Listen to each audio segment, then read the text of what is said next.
What's going on, bottom line viewers? It's Mitch here, live for another NFL tier list, this 2022 NFL off-season. This time, NFL head coaches entering the 2022 NFL season, ranking every coach in the NFL into their own tier.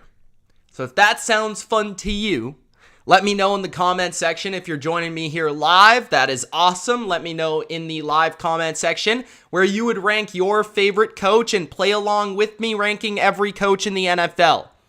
And if you are joining after the fact, don't forget to get in that comment section and let me know where you would rank every coach into which tier. Before we get started, guys, don't forget to spike that like button and subscribe to the channel for more BLV NFL tier lists just like this. I've done a few all-time tier lists. I've also done quarterbacks and weapons for every NFL team in the current modern age of 2022. So if you want to check that out, they're all in the NFL rankings playlist. So check out the rest if you haven't already. Appreciate everybody joining me here on a WrestleMania Sunday. I'm wearing my Rock shirt. So we've got some great stuff going on here on the Bottom Line View. Appreciate everybody checking out the Giants video as well. Odd Big King says, can you talk about the Tyrann Mathieu rumors at some point? I will just say this. I have no idea where he's going to go. I have absolutely no idea. I've seen about 7 teams rumored for him, as well as Stephon Gilmore as well. So those two guys are 2 primary guys that we're waiting to see where they're going to go. All right, let's share the screen. Appreciate everybody joining me here. From Sean Washington to M. Baller, Odd Big King. We've got Nicholas Gill who says the Milani is back. What's going on, my man? Tyson is in the chat who says that Mitch's offseason content is always fun. Thank you. Monty is also here. He says, spike the like button. Good work, Monty. Okay. Let's get going and let's rank every coach in the NFL. By the way, I didn't actually have to make this tier list this time. This one was actually created, so shout out to whoever made this tier list. I don't know, but that's pretty cool because I know that the 2022 season is a long ways away. So there's basically only one thing that we need to change here, which is that this tier list obviously has Bruce Arians. He just recently retired. So when I'm ranking Bruce Arians, just pretend it's Todd Bowles. I know that they look totally different, but just pretend that Bruce Arians is Todd Bowles. So when I get to Bruce Arians, I'll be talking about Todd Bowles, okay? But everybody else is the same, so we've got all the new coaches and everything ready to go here. So we've got our different categories from elite, which is the best of the best. I think to describe each category, elite is the guys that make the biggest difference, especially in terms of an X's and O's standpoint, and they give their team an edge in all game plans because of their scheme and how they prepare. And I just feel a lot of confidence in betting on their team every week because I know they have an edge. On top of that, the elite category is going to be guys that can also create a strong culture within their football team. So some combination of being a schematical genius and also being a great leader and culture builder, that is the elite coach. A very good coach is probably one that is a little bit one-dimensional or possibly just hasn't proven it to the level of some of the elite coaches. Or I would say there's something missing with them, but they're very, very good coaches, and everybody kind of realizes they're very good. They've at least had multiple good seasons of coaching, and they do something really well and are very strong at something, whether that is culture building, whether that is leadership, whether that is the locker room and just commanding respect, or it's scheme, or it's just consistency overall throughout their career. Good is, these guys are good. Sometimes they're really good. Sometimes they're average. They have good years. They have bad years. But they're respected as quality coaches. Average, they're average. I mean, you could do better. You could do worse. You know, maybe they outperform expectations once in a while. Maybe they don't perform to expectation once in a while, but they kind of are inconsistent, I would say. Below average is certainly a guy that you could improve upon in the future, or somebody that I just don't quite believe in yet to put them in a higher tier. And the bad tier is the worst coaches in the NFL, the guys that I think are probably replaceable and probably you could go with somebody else. So let's begin with Andy Reid. So Andy Reid is the first coach here, and Andy Reid is I think interesting. You could argue that Andy Reid is one of the 10 greatest coaches in NFL history. He does now have the elusive Super Bowl that eluded him for so many years. He's been to multiple Super Bowls, I believe 3. He's been to multiple championship games. I want to say close to 10 at this point in his career. And he's had success on a variety of teams. And he's built cultures in multiple organizations for success. He's also been able to do it with a variety of quarterbacks and style of offenses and quarterbacks. And Andy Reid is a very good scheming coach from an offensive perspective. He's not known for defense. He's kind of one-dimensional in that regard, but his outlook of offensive football is strong. He tends to lean towards a pass-heavy offense, but he is very creative, and I do feel that a lot of coaches across the NFL try to copy Andy Reid, and he also produces a lot of coaches underneath him that have success. So for all of those reasons, Andy Reid is quite obviously an elite coach. Next up, we've got Arthur Smith. Arthur Smith is an intriguing coach. I don't think we know much about Arthur Smith at this point. In Tennessee, he impressed me with his ability to call plays, and his offensive scheme ability was pretty solid. In Atlanta so far, that sort of took a dip. I'm not sure if it was because he just had worse players operating it, but with Matt Ryan there, you would have liked to have seen more consistency from the offense, but obviously not a lot of playmakers to work with. Certainly no Derrick Henry or A.J. Brown there on that team, so I want to see what he can do with more talent. But Arthur Smith intrigues me as a guy that comes from a family that's obviously very successful. His father has a lot of money. And I do think that is something where it kind of rubs off on the son a little bit in terms of Arthur Smith seems like a very smart guy, especially when it comes to offense and when it comes to potentially business savvy. We will see how he develops as a coach. I still, like I said, have a lot of questions about him moving forward. So I think I would put him in the below average. I've always liked him. I just don't know if I can truly trust him yet. Then we've got arguably the greatest coach in history of sports. That is Bill Belichick. Bill Belichick has a lot of rings, not just as a head coach, but also as a defensive coordinator. He's been in the NFL for basically his entire life, dating back to, I want to say, the 50s, 60s? Probably the 60s, with the Colts, or maybe the early 70s with the Baltimore Colts. And he has recently taken a hit reputation-wise. Since losing Tom Brady, his teams haven't seen as much success. But I think him being able to take a rookie quarterback back to the playoffs speaks for itself in terms of him being able to adapt from Tom Brady rather quickly and then get his team to the playoffs. Do I think that Belichick is the best coach in the NFL still? I don't think he is. But I think he is still a very good coach, and he has all the tools of a great coach when it comes to leadership, when it comes to teaching ability, when it comes to overall just creative thought and being ahead of the game. And then on top of that, of course, he handles all general manager responsibilities. He is a visionary. And I think Bill Belichick is still very, very smart. I don't know if he's the best coach in the league anymore. It's definitely close, but he's definitely still elite. Now we've got Brandon Staley. Brandon Staley is one that I think is very divisive at this point in his career. As a coach that some people might really like and some might not like so much due to his aggressive mindset of going for it on fourth down consistently, and having that mindset of just being very analytically driven in those situations. Brandon Staley, I really respect for his I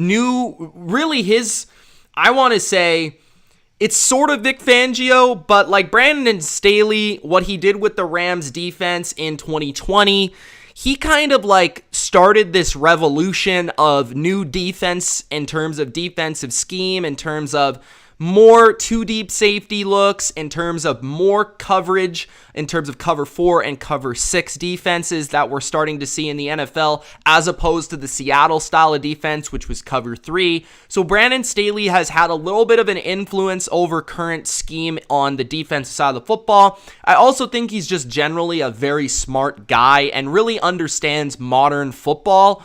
I think Brandon Staley, this might be a tad bit of a projection here.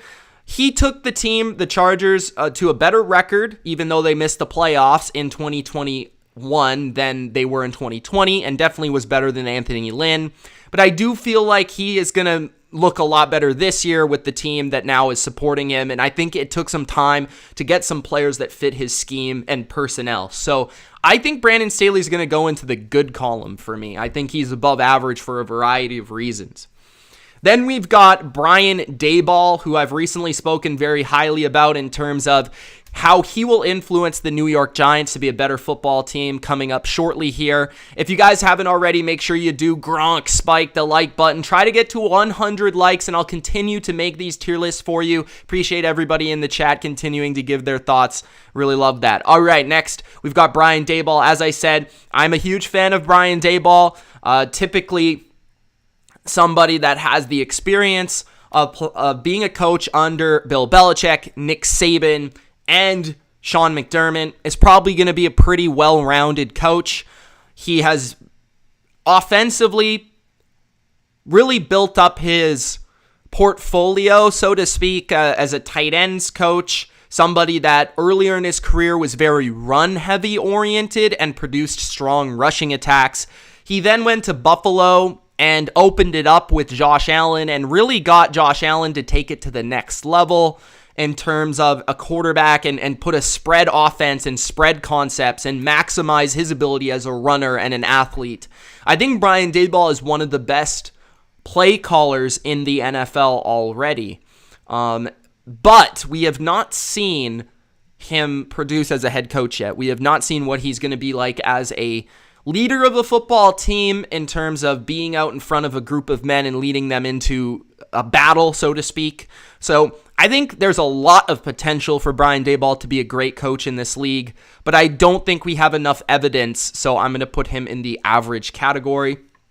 Okay, so this is Bruce Arians. You see Bruce Arians here, but it's going to be Mr. Todd Bowles. Okay, so just pretend this is Todd Bowles. So Todd Bowles is next.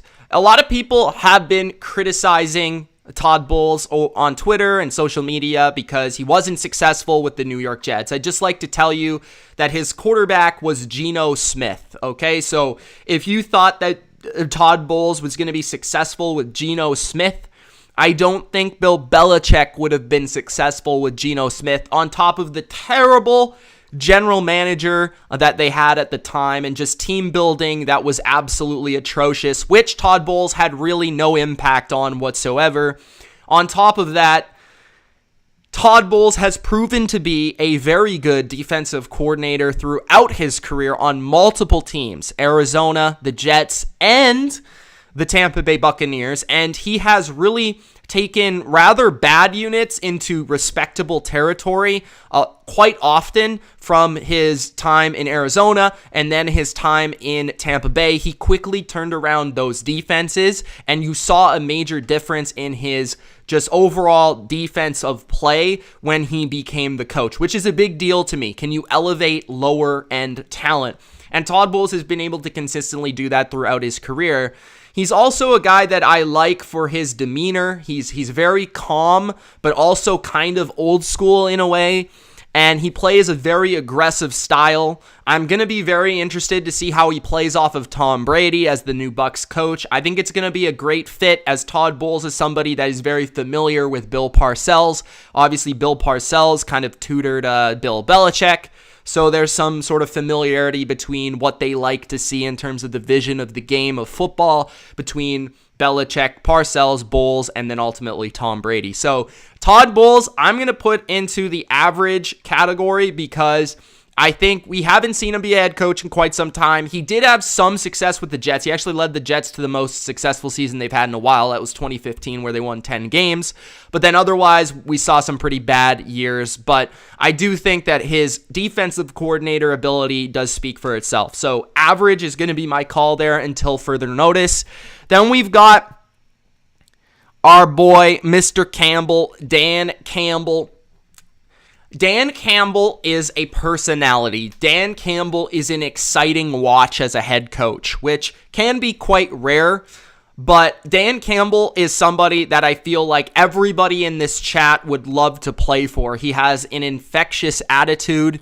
He seems like a great guy. He seems like a very good leader and a player's coach. Now, how smart is he as a schemer? I don't think it's going to be on the top of the list. I think it's probably towards the bottom of the list.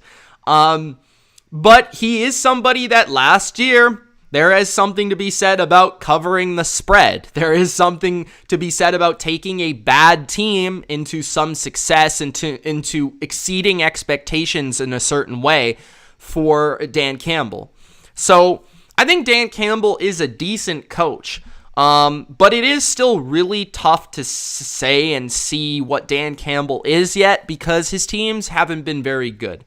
So I'm gonna put Dan Campbell into. It's between average and below average. I'll put him into the below average. Some Lions fans might not like that, but I'm gonna put that below average for me. Just because I don't know if he's just what he is. Like, I don't know if he's gonna get better, let's say, as a coach. I think he is what he is, which I think is great for a bad team. But I don't know if the Lions were a good team, let's say, they were a playoff team, would Dan Campbell make a difference in a game? I don't really think so. So I'm gonna put him in the below average. Next up, we've got the new Saints coach, former defensive coordinator. I'm going to put... So this one's another tough one, because, like, how much do you put stock into Sean Payton? How much stock do you put into the defense's success? In recent years, the defense has taken on more, really, than anything else. The last 2 years, I would say, the Saints' defense has been just as much a part of their success as their offense. So, I'm going to put Dennis Allen into, and see, like, I think he was a head coach earlier in his career with the Raiders. That was a long time ago, though, so it's kind of hard to say that he is the same guy. I'm going to go with Dennis Allen as... certainly not bad, because I respect what he does with his defense. I think he has a strong scheme on defense. I don't know how that's going to hurt him going from defense DC to handling the full responsibility as being a head coach. But given that I respect his defense, I'll put him into the average category. I think it's pretty fair to say that him and Todd Bowles are a pretty similar level of coach. I also like Dennis Allen in terms of his overall attitude. He is a little bit sort of borderline cocky, but it does kind of...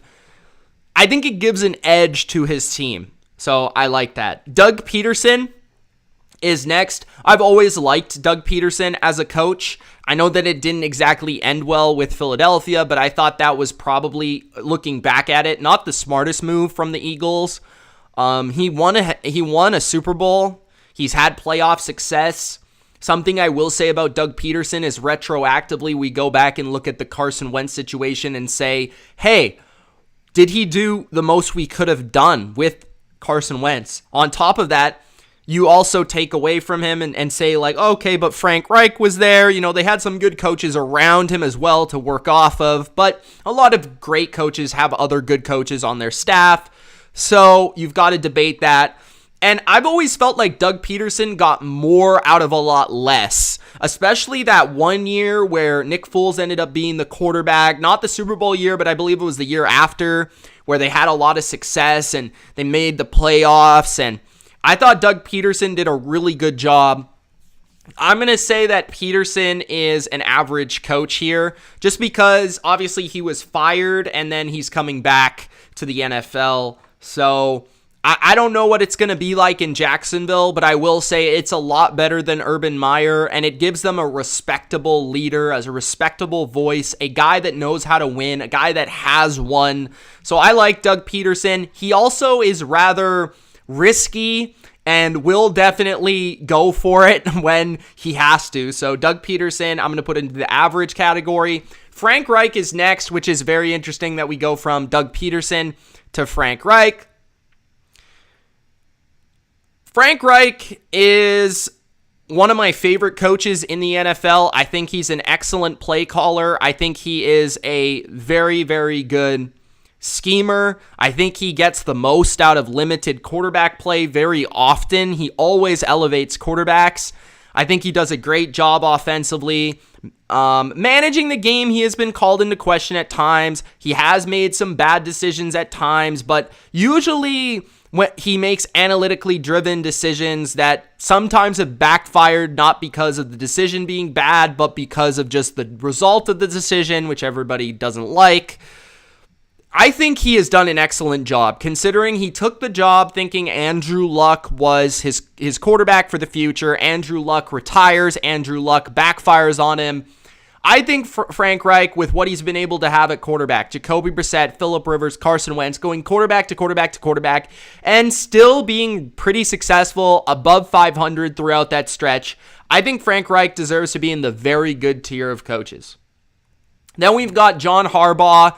John Harbaugh, I've always respected as a coach. He started off his career very successfully, taking a Ravens team that always had talent, but molding it back into a champion type of team back in 2008, where he immediately had success with a young Joe Flacco, and then just continuously got better, continuously made the playoffs year after year after year. Then from the Joe Flacco era, winning a Super Bowl with Joe Flacco, going to AFC championships with Joe Flacco. Then moving on to the next era of Lamar Jackson, being able to mold his team and offense, understanding the pure special talent of Lamar Jackson, bringing in the right coaches to get the best out of Lamar Jackson. So John Harbaugh is just a very smart coach. I think he's also on the forefront of fourth down decision making and always seems to make the right decision, always seems to make the decision the players want to make.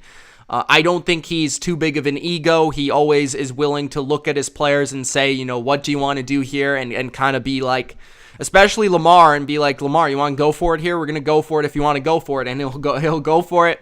He's always kind of had strong special teams, which has kind of been his thing throughout his career. He's a special teams guy first. Obviously, Justin Tucker helps there, but consistent special teams. A lot of times he understands defense very well. His defense has always been pretty darn good. So I think John Harbaugh is an elite coach, actually. I think he is one of the best coaches in the NFL. Josh McDaniels. Josh McDaniels hasn't been a head coach for a long time. So it's tough to say, and his head coach experience is rather limited. He started his Denver Broncos career going 6-0, and then it kind of unraveled into him kind of being labeled as immature and not ready for the spotlight as the, at the time, youngest head coach ever. But he has grown, I think, as a person, especially as a leader, and while he was very smart back then, especially offensively, he's grown into a more mature person, and I think he understands the full outcome of football, the full three phases of the game better, having another decade of experience under his belt under Bill Belichick. I really like what the Raiders have done in the offseason. I think Josh is really going for it with this organization. I think he's going to get a lot out of Derek Carr. I think that offense is going to be really fun to watch. And I think McDaniels has been one of the best offensive coordinators of all time. And a lot of times at the forefront of the direction of offensive football, in the top 3 or 4 or 5 guys for the last long time, 15 years. So Josh McDaniels is going to go into the good tier. Hasn't really proven enough yet to say that he is a great head coach, but I do know he's a very good offensive coordinator, and I do have a lot of faith in him to be a very good coach in this league. So then we've got, after that, Kevin O'Connell. Guys, if you haven't already, make sure that you do Gronk spike the like button. Let's try to get 100 likes to follow up this video with another tier list. Kevin O'Connell is another offensive-minded coach, which we see a lot in the NFL today. He is new to the Minnesota Vikings. Kevin O'Connell was actually drafted to be a part of Josh McDaniels' offense in New England, which is a unique connection there from coach to coach. But Kevin O'Connell has really studied under Sean McVay as the Rams' offensive coordinator. He, I think, is going to elevate Kirk Cousins and the Vikings offense and do some good things there with what they do, but it's hard to really know how good Kevin O'Connell is. But just looking at the track record of what Sean McVay has produced at head coach, Zach Taylor has turned into a decent coach himself. I think O'Connell could be about the same as Zach Taylor. One thing I do really like about Kevin O'Connell, he just when he speaks, he's a very good speaker. He has a very good presence. He's a former quarterback, so he clearly has leadership. He's still fairly young and he's going to grow a ton, but I think that I have to put O'Connell into below average just because I know nothing about him yet, but I do actually really like him, so I think that he could be much better than that in his first year. Then we've got Kevin Stefanski.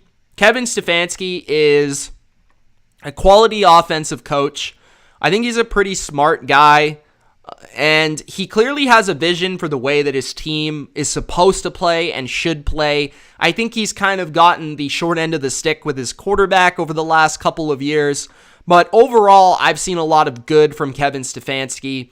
I think he's brought that mold and sort of different style of Gary Kubiak offense to the Vikings, and it's been pretty darn good.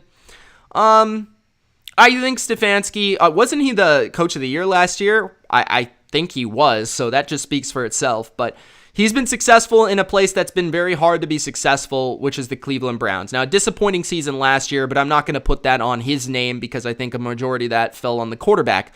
I'm going to put Stefanski into the good tier of coaches. I just want to see more consistency out of him throughout his career before I can elevate him.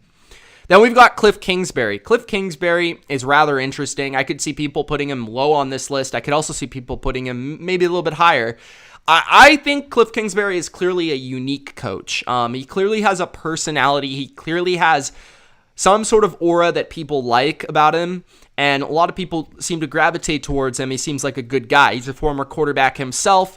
He has always kind of underwhelmed record-wise in terms of his teams, and that has carried from college to the pros. I mean, he had a losing record with Patrick Mahomes in college, and in the pros, he's had, the way I see it is, he's elevated his team every year. They've gotten better and better and better in Arizona, but the question is the plateau coming for him? But I will say that his offense is different. It's different from the rest. He tries to do something creative and different from a lot of other coaches.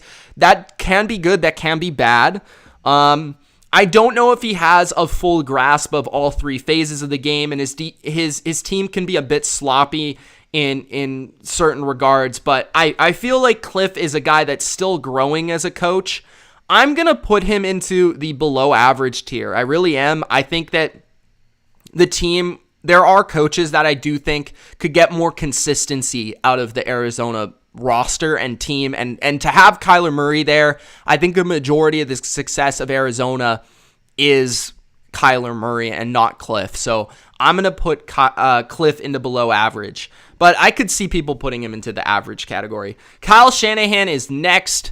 I would argue that Kyle Shanahan, and this will come when I rank all the coaches, I haven't fully decided yet, but I would argue that he's the best coach in the NFL right now because he really took Jimmy Garoppolo to the NFC Championship. And I was just doing some studying in terms of some quarterback play from a year ago, and something that shocked me was Jimmy Garoppolo had the second highest percentage of turnover-worthy plays in the NFL last year, which was only behind Mike Glennon. So to take that to the NFC Championship is pretty good. He's also been to a Super Bowl in the last 3 years. So he's been to an NFC Championship and a Super Bowl over the last 3 years. And really the only reason he hasn't been further is because of quarterback and because of injuries.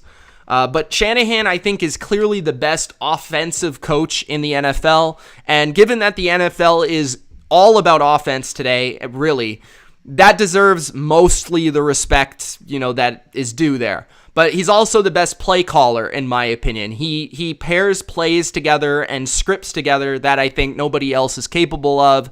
I also think he is underrated as a leader and a teacher, which his players constantly praise him for. So I think Kyle Shanahan is arguably the best coach in the NFL. I'm going to put him into the elite tier. Then we've got Lovey Smith.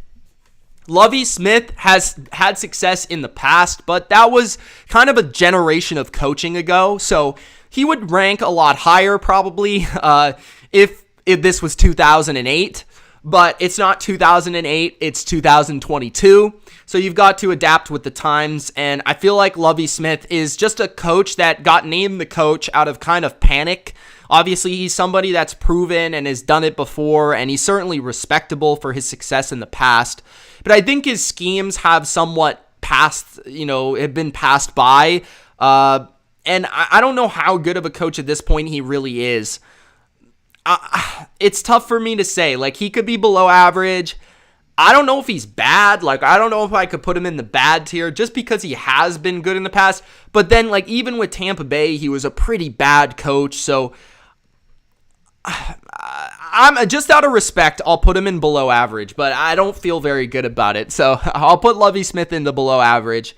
Matt Eberflus is next up. Matt Eberflus is difficult. We've never seen him be a head coach before. But as just my personal bias, I'm not a huge fan of his defensive scheme.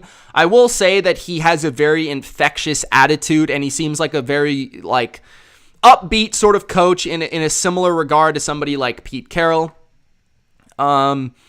And his defenses have produced. Like, you've got to give him that. Not with the most talent in the world either, so I can't really say, like, he has benefited from a ton of great defensive players. But I think I just don't really know enough about him, honestly, so I'm going to put him in the bad tier. It's not really because he's bad. I don't know really anything about him as a head coach. And I don't really have enough faith in what I've seen from him as a defensive coordinator to put him any higher. So you could argue maybe he could go higher, but yeah, I like things. I don't like things about him. I think a big thing I don't like about him, I don't like the fit with the Chicago Bears. I don't think it makes a lot of sense there with the young Justin Fields to bring in that defensive-minded coach, but we'll see how it works out. Matt Lafleur is one of the more, I feel, divisive coaches in the NFL. Matt Lafleur is really, really, really, I think, tough to rank because you've got to deal with, okay, but the offense is really successful, but how much of it is Aaron Rodgers, right? And Matt Lafleur is an offensive coach. I kind of thought like he was an average coach with Tennessee as an OC. I've been proven wrong. I think he's definitely above average.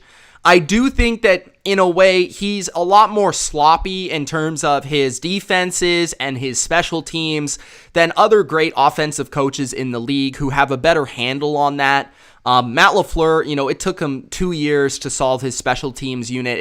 We still haven't seen it yet, but it cost him a playoff game. He's kind of underwhelmed in the playoffs as a coach, consistently getting outcoached by his peers, specifically Kyle Shanahan, on numerous occasions.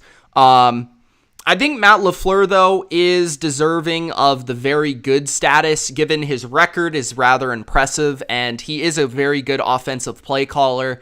He is very good at getting average receivers open and making it easy on a quarterback. And I do think that has helped the resurgence of Aaron Rodgers being back to Aaron Rodgers status. Because before Matt Lafleur, remember, Aaron Rodgers wasn't playing that well. So Matt Lafleur deserves to go in the very good column, but I don't think he's elite because I don't think he's that well-rounded.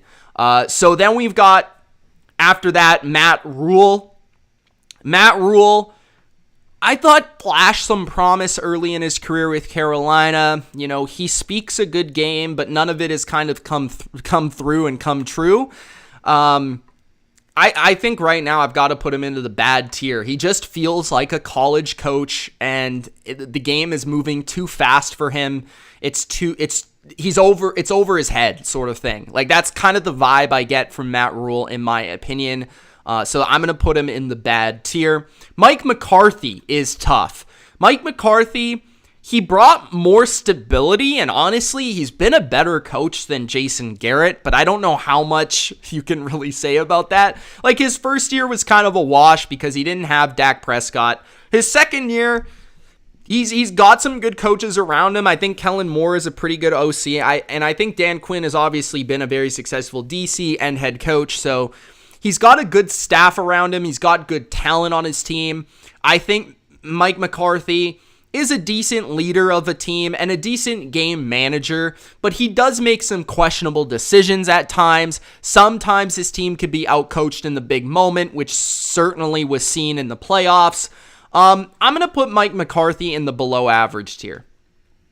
Then we've got Mike McDaniel. Mike McDaniel is the disciple of Kyle Shanahan, like the disciple of Kyle Shanahan, as he's worked his entire career as an offensive coach in Kyle's staff. So he's going to be the most similar in terms of the offensive approach to the 49ers, which is going to be interesting because a lot of teams try to copy Shanahan, but none of them truly know his processes. So Mike McDaniel might be able to achieve that in Miami. He seems like a very smart guy, but I'm not sure how he's going to hold up as somebody that commands a room and really gets a ton of respect out of a team, given he's a little bit awkward and kind of nerdy in a way, which is totally reverse from Brian Flores, who is the exact opposite. And you're going from a defensive coach to an offensive guy. I think Mike has the potential to be an excellent coach as an offensive guy, but I do think there's also a chance that he's over his head. So I'm going to put this to below average because I see potential. I see offensive potential especially, but I could see him maybe not quite having the grasp of the well-rounded three phases of the game. I could see him possibly being a little bit, let's say, immature for the spot, but we'll see. Mike Tomlin, it deserves a lot of respect for just winning games and having seasons where they're winning games where it doesn't make sense that they're winning games. I think Mike Tomlin is one of the best culture coaches in the NFL. He's very good at keeping a locker room at a certain level and keeping them with high spirits and belief in their team, and locker room is very high. I think he has a pretty good feel for defense in the NFL still, even at his advanced age as a coach. You know, he's not old, but he's been in the league for a long time. He's had success in the past, won a Super Bowl, went to another Super Bowls, had playoff success, but he also is a little inconsistent in some big games where he's often gotten out-coached from a schematic standpoint. And his offenses have been a little bit in shambles as of late, which I do think some blame deserves to go on him. So I don't think he's elite. I think there are some people that would put him in elite because of his personality, because of how he talks and speaks, because of how he builds culture. But I don't think schematically he deserves to be there. So I'm going to put him in very good. Then we've got Mike Rabel, who I think is very similar to Mike Tomlin in a lot of ways. I think he's a very strong leader. He brings an edge and an attitude to the Tennessee Titans that is noticeable. He brings toughness. He brings an old school mentality with a mix of the New England Patriot way. But he's also not afraid to be bold. Clearly, the Titans are not afraid to play their style of football and smash you in the face. And I think that all stems from Mike Vrabel. To me, he was the best coach during the regular season last year just for his ability to get that record and the number one seed in the AFC out of that team with the amount of just things that happened with that team and injuries. So I'm going to put Mike Vrabel into very good. Then we've got Hackett, who... This one's tough. I don't know, man. Like, he was the quarterback coach for Aaron Rodgers. Now, certain people really like him. He does have a track record. His dad was a coach. He's clearly been around the game for a long time, has a deep understanding of the game. I thought he elevated Blake Bortles during his time in Jacksonville. It's just really tough to say that he is a good coach, though, just given the lack of experience as a head coach. I do question him maybe a little bit from an attitude leadership perspective. When I see him talk, and he seems like a really nice guy, I just don't know if he's made out to be a head coach, but he might be a better OC. I'm going to put him in bad just because I don't really know what he's going to be. I really don't know yet, so that is kind of more I don't know rather than bad, again, like Matt Eberflus, so I'm just going to stick him there, but I could see him having success for sure. He's set up in a really good situation. Then we've got Nick Sirianni, who is weird because he started off the year looking like a pathetic head coach. He was made fun of, he was a meme, and then he started the year with some terrible game plans offensively where I'm like, what are you doing? You're not taking advantage of what your team does best. You're not putting an offense around your quarterback that makes sense. And then they do a 180, and then I kind of grow to respect Nick Sirianni for his offensive mind and what he's trying to do offensively with a limited quarterback in Jalen Hurts, who has playmaker ability but is not certainly one of the better quarterbacks in the league. But he did take his team to the playoffs, so he's shown good things, and I do think there are some bad things. So there's some inconsistency there. I don't know yet necessarily what he's going to turn out to be over the long run. I kind of tend to say that he's not a great coach, but I don't think he's a bad one either, so I'm going to put him into the below average tier. Pete Carroll is next. Pete Carroll is going to probably have one of his worst seasons of his career this year, and if it's anything better than one of the worst teams in the NFL, I'll grow to respect Pete Carroll even more than I already do, because I think Pete Carroll is one of the best culture coaches in NFL history, and I think Pete Carroll is a very, very good players coach.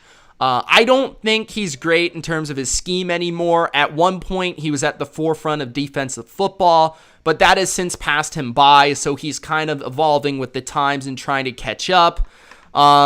So he's definitely moved down. He used to be an elite or very good coach, and now I think he's about an average coach, in my opinion. That's mostly out of respect, too. So I'll put Pete Carroll into the respect tier. I just saw you super chat, Lenny. I didn't see you put any message there. You say hashtag bring back Harbaugh.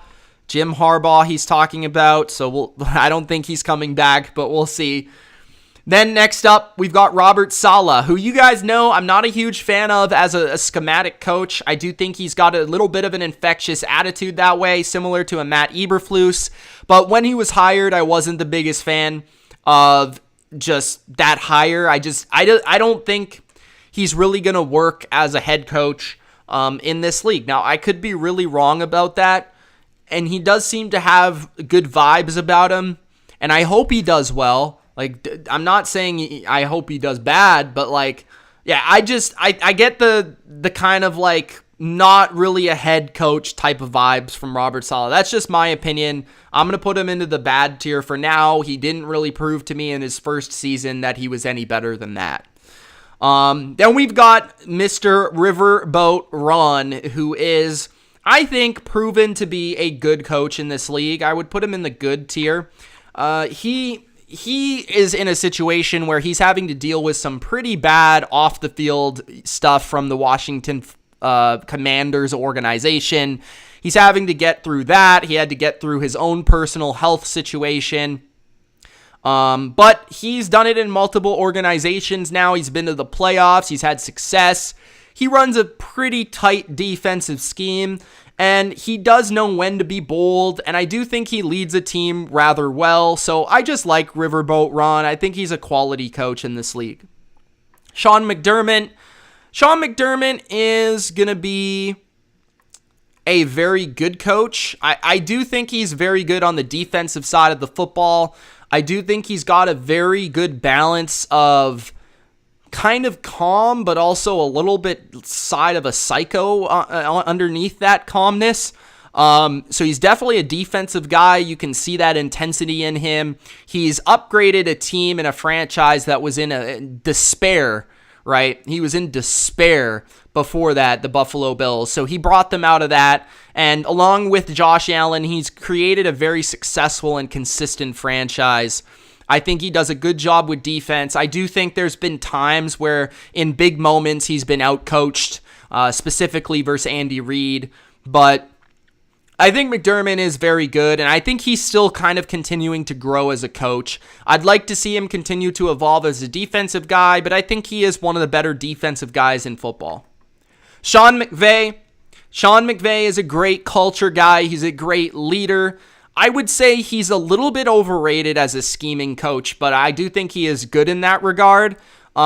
He's got that attitude. Players want to play for him. Players want to join the Rams because of him. And he's coming off a Super Bowl. He's also been to a Super Bowl. I like Sean McVay. I'm not one of Sean McVay's biggest fans, but I do like him quite a bit. And I think there's a lot of things that are very kind of... A lot of coaches should try to model themselves after Sean McVay in terms of the way that he goes about leading his team. So Sean McVay is an elite coach. Then we've got Zach Taylor. Zach Taylor is the final coach, which I think is kind of funny because he's probably somebody that's highly divisive. Obviously, he went to the Super Bowl, so that's got to be respected. But how much of it was Zach Taylor is the question. I don't know. Like, a lot of it, I think, is credited towards Joe Burrow. I think Zach Taylor isn't a bad offensive coach by any means. I think he's probably above average in terms of his offensive coaching. Despite having a bad offensive line, I think he does a good job scheme-wise. I think players have grown to respect him as their leader. Clearly, he's not much of a defensive guy. He kind of lets his DC handle that. And he doesn't have a huge presence to him. He's one of the more calm coaches in the league. I'm going to put Zach Taylor into the average tier. I think you could put him in good too, but I don't know if I've seen enough considering he had 2 or 3 bad years and now he had 1 good year. So I'll put him into the average tier. All right, so that is my list right there. My elite coaches are Andy Reid, Bill Belichick, John Harbaugh, Kyle Shanahan, and Sean McVay. In no particular order, by the way. Very good is Frank Reich, Matt Lafleur, Mike Tomlin, Mike Rabel, and Sean McDermott. Good is Brandon Staley, Josh McDaniels, Kevin Stefanski, and Ron Rivera. Average is Brian Daboll, not Bruce Arians, but Mr. Todd Bowles, the new coach of the Bucs. We got Dennis Allen as the next average coach, then Doug Peterson, then Pete Carroll, then Zach Taylor. Then below average, we've got Arthur Smith, Dan Campbell, Kevin O'Connell, Cliff Kingsbury, Lovey Smith, Mike McCarthy, Mike McDaniel, and Nick Sirianni. And then in the bad / I don't really know tier, Matt Eberflus, Matt Rule, Hackett, and Robert Sala. So there we go, guys. Those are my rankings for every coach, and those are my tiers for every coach in the NFL. Let me know what you guys think in the comment section below. I see we have a ton of people in this chat, so if you haven't already, make sure you do Gronk. Spike that like button. Let's try to get enough Gronk spikes, 100 Gronk spikes for our next tier list. Also, let me know in the comment section below which tier list you would like to see next, whether that is a 2022 tier list of some position or different general managers. I don't know. Let me know in the comment section. Or if you want to see an all-time tier list like the wide receivers all-time, let me know in the comments. Appreciate everybody joining me. It's Mitch. Thanks for watching, and I'm out. Peace!